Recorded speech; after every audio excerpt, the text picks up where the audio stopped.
السلام علیکم، آپ دیکھ رہے ہیں 39 نیوز۔ نظر ڈالتے ہیں آج کی نیوز پر۔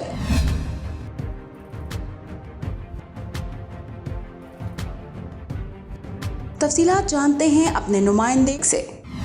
جرمنی کے شہر برلن میں یوم تکبیر کے حوالے سے تقریب کا اہتمام کیا گیا، جس میں جرمنی بھر سے مختلف مکاتب فکر سے تعلق رکھنے والے پاکستانیوں نے بڑی تعداد میں شرکت کی۔ تقریب کا آغاز تلاوت قرآن پاک سے کیا گیا۔ تقریب سے جرمنی میں موجود نون لیگی قیادت اور دیگر سیاسی سماجی کارکنان نے خطاب کیا۔ اپنے خطاب میں مقررین کا کہنا تھا کہ دنیا کی پہلی ایٹمی اسلامی قوت کا نام پاکستان ہے۔ ہم اللہ کی اس بیش بہا نعمت پر اس کا شکر ادا کرتے ہیں اور جن عظیم لوگوں کی وجہ سے آج ہم ایٹمی قوت جیسی نعمت سے سرفراز ہوئے ہیں، ہمیں ان کو بھی ہمیشہ اچھے الفاظ میں یاد رکھنا چاہیے۔ وہاں پر ان رہنماؤں کو خراج تحسین پیش کرنا بھی ہے، آج ان کو یاد کر کے ان کے لیے جو دعائیں کرنا بھی ہے، ان کی خراج عقیدت پیش کرنا بھی ہے، جنہوں نے آج ہمیں ایٹمی کو آج کا دن منانے کے لیے اس قابل بنایا پاکستان کو کہ آج یہاں بیٹھ کر ہم اپنی ایٹمی پاور ہونے کا جو ہے وہ جشن منائیں۔ مقررین نے مزید کہا، یوم تکبیر کا دن کسی ایک سیاسی جماعت سے منسلک نہیں، بلکہ یہ پوری قوم کے لیے خوشیاں منانے کا دن ہے کہ جس دن پاکستان کو پہلی بار ایٹمی قوت بننے کا اعزاز حاصل ہوا اور انشاءاللہ تا قیامت رہے گا۔ تقریب میں لندن سے مسلم لیگ نون کے چیف آرگنائزر اوورسیز پاکستان امجد ملک نے بھی آن لائن آ کر خطاب کیا۔ میڈیا سے بات چیت کرتے ہوئے مسلم لیگ نون کے برلن برانڈ برگ کے صدر اعجاز بٹ کا کہنا تھا کہ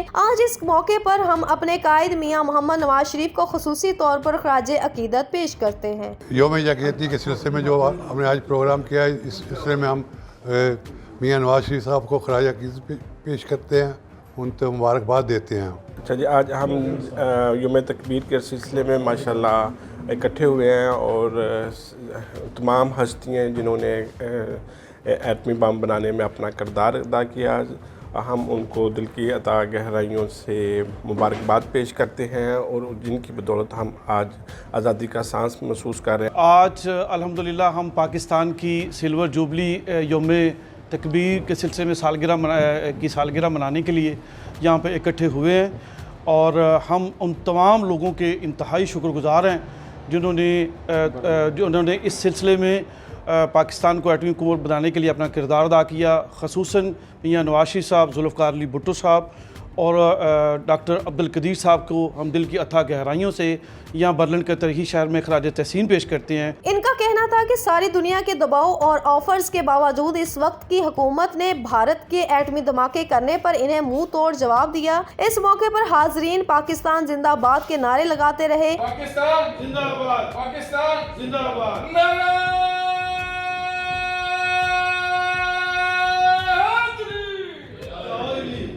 تقریب کے آخر میں پاکستان کی سلامتی کے لیے خصوصی دعائیں مانگی گئیں اور کیک بھی کاٹا گیا۔ Mehwish Zafar, bureau chief 39 news HD، Berlin, Germany.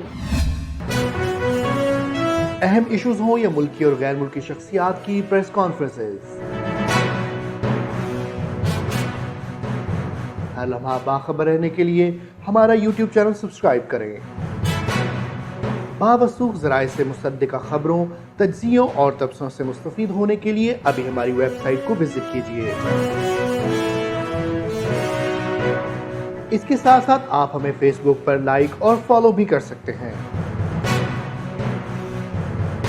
اس کے علاوہ ہر ٹائم اوورسیز پاکستانیوں کے حالات اور مسائل کے حل کو جاننے کے لیے ہماری ایپ بھی ڈاؤن لوڈ کر سکتے ہیں۔